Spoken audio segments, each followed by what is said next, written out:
نحمده ونصلي على رسوله الكريم. معزز سامعین کرام و خواتین و مستورات، رمضان المبارک کے 2 عشرے گزر چکے ہیں. ممکن ہے اور ہو سکتا ہے کہ ہم میں سے کچھ لوگوں نے ان عشروں کو غفلت میں گزار دیا ہو. اب یہ تیسرا عشرہ ہمارے دل کے دروازوں پر دستک دے رہا ہے. گویا ابھی موقع ہے ہم 2 عشروں کی غفلت کا تدارک اس عشرے کی ریاضت و عبادت سے کر سکتے ہیں اور نیکیوں سے اپنا دامن مراد بھر کر آخرت میں سرخرو ہو سکتے ہیں. معزز سامعین کرام و خواتین و مستورات، آج ایک موضوع ہے اعتکاف کا، اس پر تھوڑی سی روشنی ڈالنی ہے. رمضان کے آخری 10 دنوں کے لیے بنیت عبادت و ثواب خود کو مسجد میں محصور کر لینا، یعنی اپنے آپ کو پابند کر لینا اور بیٹھنا، اس کو کہتے ہیں مسنون اعتکاف.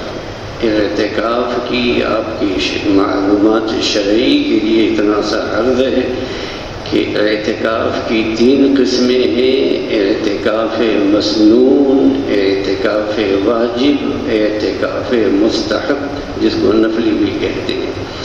اعتکاف مسنون جو ہے، جو سب سے زیادہ اہمیت کا ہے، فضیلت کا ہے، وہ یہی ہے کہ 20 تاریخ کی شام کو مغرب کی نماز سے پہلے آدمی 10 دن کے لیے اللہ کی عبادت کے لیے، اس کی رضا کے لیے مسجد کے اندر بیٹھ جائے. اعتکاف کے معنی ہی ہے ٹھہرنا اور رکنا. یہ عربی زبان کا لفظ ہے. اعتکاف کرنے والا بھی چونکہ اپنے آپ کو ایک جگہ روک لیتا ہے، اسی لیے اس کو اعتکاف کہتے ہیں. اعتکاف اس لیے مشروع قرار دیا گیا تاکہ بندہ ساری دنیا سے اپنے تعلقات اور رشتوں کو منقطع ہو کر یکسو ہو کر مسجد میں اللہ کے دربار میں بیٹھ جائے، اپنی پوری توجہ عبادتوں میں لگائے. سارے سال دل و دماغ دنیا کے معاملات میں اس قدر منہمک رہتے ہیں کہ چند لمحے بھی یکسوئی کے ساتھ عبادت کرنا نصیب نہیں ہوتا. اعتکاف کے چند روز ان لوگوں کے لیے کسی عظیم نعمت سے کم نہیں ہے جو کاروبار حیات سے الگ ہو کر کچھ وقت اللہ کے ذکر اور اس کی یاد میں گزارنا چاہتے ہیں. رسول اکرم صلی اللہ علیہ وسلم معمولاً آپ اعتکاف فرمایا کرتے ہیں، جس سے اس کی اہمیت کا اندازہ ہوتا ہے. روایات میں آتا ہے کہ آپ صلی اللہ علیہ وسلم نے ہمیشہ اعتکاف کی پابندی فرمائی، کبھی اعتکاف کرنا نہیں چھوڑا. 1 سال سفر کی وجہ سے آپ اعتکاف نہ کر سکے تو اگلے سال 20 دن کا جناب رسول اللہ صلی اللہ علیہ وسلم نے اعتکاف فرمایا. حضرت عائشہ صدیقہ رضی اللہ تعالیٰ عنہ فرماتی ہیں کہ سرکار دو عالم صلی اللہ علیہ وسلم رمضان کے آخری عشرے میں اعتکاف فرمایا کرتے تھے، یہاں تک کہ اللہ تعالیٰ نے آپ کو وفات دے دی. پھر آپ کے بعد آپ کی ازواج مطہرات اعتکاف کرتی رہیں. ایک حدیث میں ہے کہ رسول اللہ صلی اللہ علیہ وسلم نے ارشاد فرمایا، جس شخص نے اللہ کی رضا جوئی کے لیے 1 دن کا بھی اعتکاف کیا، اللہ تعالیٰ اس کے اور دوزخ کے درمیان 3 خندقوں کی آگ بنا دیں گے. اور ایک خندق سے دوسری خندق کے درمیان کی مسافت مشرق و مغرب کی مسافت سے بھی زیادہ ہوگی۔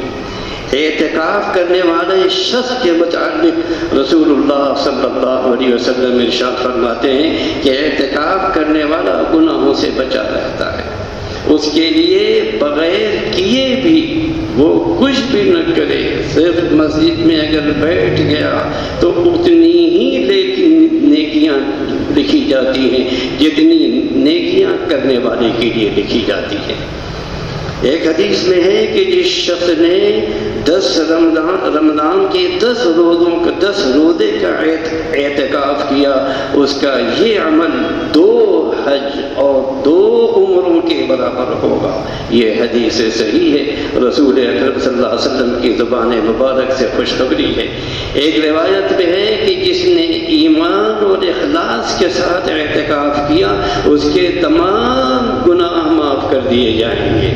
یہ اللہ کا بڑا احسان و انعام ہے کہ اس نے رمضان المبارک جیسا مہینہ عطا فرمایا اور پھر اس ماہ میں 10 روز کا اعتکاف مسنون قرار دیا۔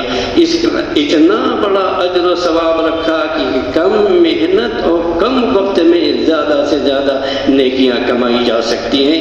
اسی لیے صحابہ کرام، سلف صالحین، ہمارے اکابر حضرات اعتکاف کی سنت پر پابندی کے ساتھ اعتکاف مسنون کی پابندی کیا کرتے تھے۔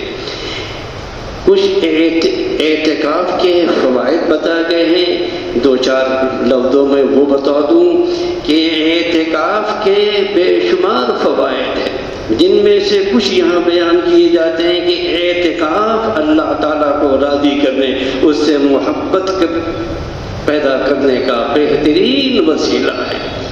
اعتکاف کی وجہ سے اللہ تعالیٰ کے ساتھ بہترین قرب حاصل ہوتا ہے اور خلوت میں اللہ سے مناجات کا صحیح موقع ملتا ہے۔ اعتکاف کی حالت میں ہر وقت فرشتوں کے ساتھ مشابہت رہتی ہے۔ اعتکاف گناہ معاف ہونے کا بہترین ذریعہ ہے۔ اعتکاف کرنے والا بہت سے گناہوں سے محفوظ ہو جاتا ہے۔ اعتکاف کی حالت میں بندہ ہر وقت اللہ کے دربار میں حاضر رہتا ہے، اس لیے اللہ تعالیٰ کی نظر کرم اور نظر رحمت کا سب سے زیادہ مستحق ہو جاتا ہے۔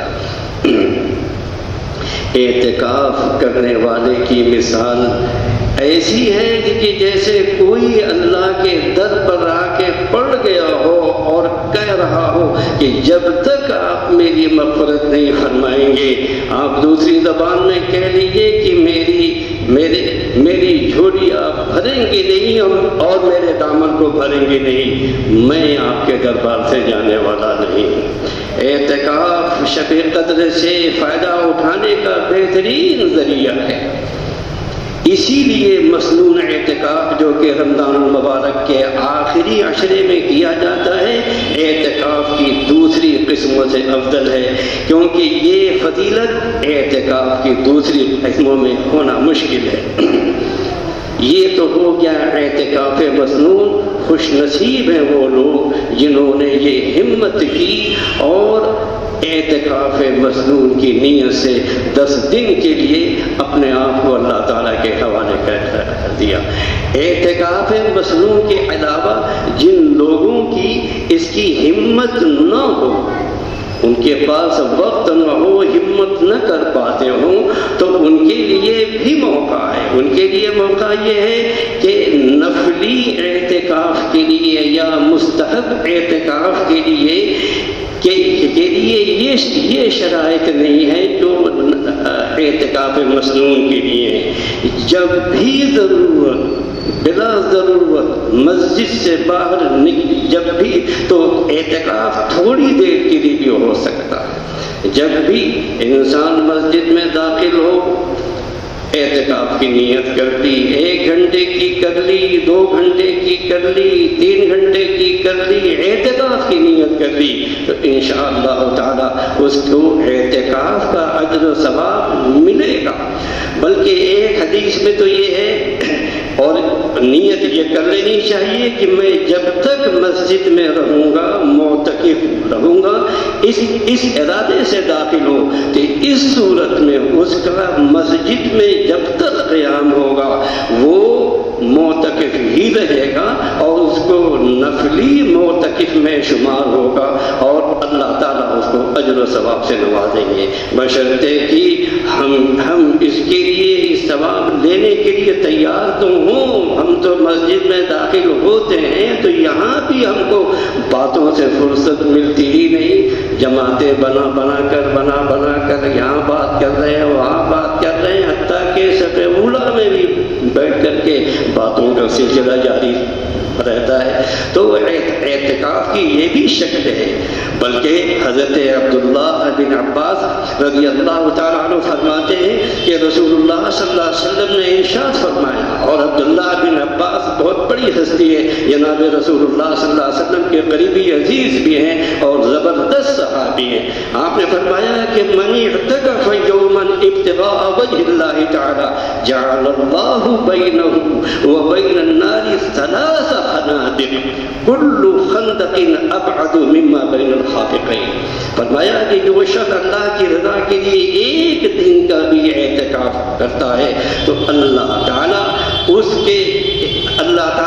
کے اور جہنم کے درمیان 3 خندقوں کو آڑ بنا دیں گے۔ ایک خندق کی مسافت آسمان و زمین کی درمیانی مسافت سے بھی زیادہ چوڑی ہے۔ حضرت عبداللہ بن عباس فرماتے ہیں کہ جو شخص اعتکاف میں بیٹھ جائے تو رسول اکرم صلی اللہ علیہ وسلم اس کے بعد اس کو دیکھ کے فرمایا کرتے تھے فِلْمُ هُوَ يَعْكِفُ الذُّنُوبَ وَيَجْرِي لَهُ مِنَ الْحَسَنَاتِ كَعَامِلِ الْحَسَنَاتِ كُلِّهَا۔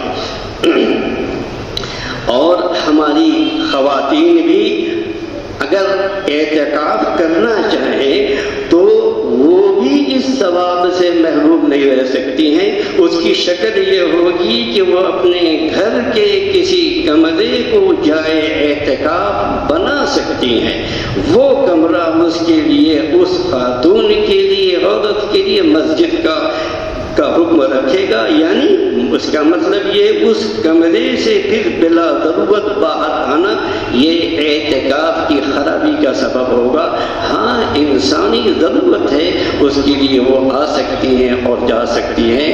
تو اعتکاف کی یہ باتیں بہت آسان بھی ہے، اس پر عمل کرنا بھی آسان ہے، بس ہمیں بیدار ہونے کی ضرورت ہے۔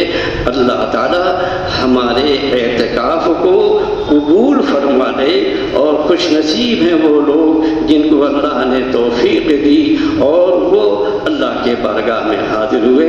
اللہ تعالی ہم سب کو اگر اعتکاف مسنون کا موقع نہیں ملا، ہمت نہیں ہوئی، تو کم از کم نفلی اعتکاف مستحب 1 گھنٹے کا، 2 گھنٹے کا، 3 گھنٹے کا اعتکاف کی نیت کر کے اگر بیٹھ گئے اور اپنے گناہوں کی معافی مانگی تو اللہ کے اعتکاف کا ثواب بھی ہوگا اور اللہ تعالیٰ اپنا فضل و کرم ضرور فرمائے گا۔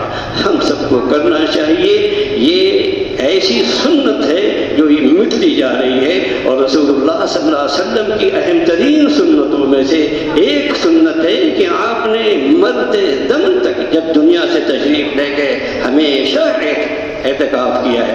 ہمارے جہاں اس کا رواج ختم ہوتا جا رہا ہے، اور اللہ کے رسول نے ایسے لوگوں کے لیے بشارت دی ہے کہ اللہ اس شخص کو شاداب رکھے، نظر اللہ اس کو شاداب رکھے جس نے میری باتوں کو سنا، اس کو محفوظ رکھا اور اس پر عمل کیا۔ آپ نے بھی اگر اس مٹتی ہوئی سنت کو زندہ کیا ہے تو اللہ کے رسول کی دعا کے ضرور مستحق ہوں گے انشاءاللہ العزیز۔ اللہ ہم سب کو اس کی توفیق عطا فرمائے۔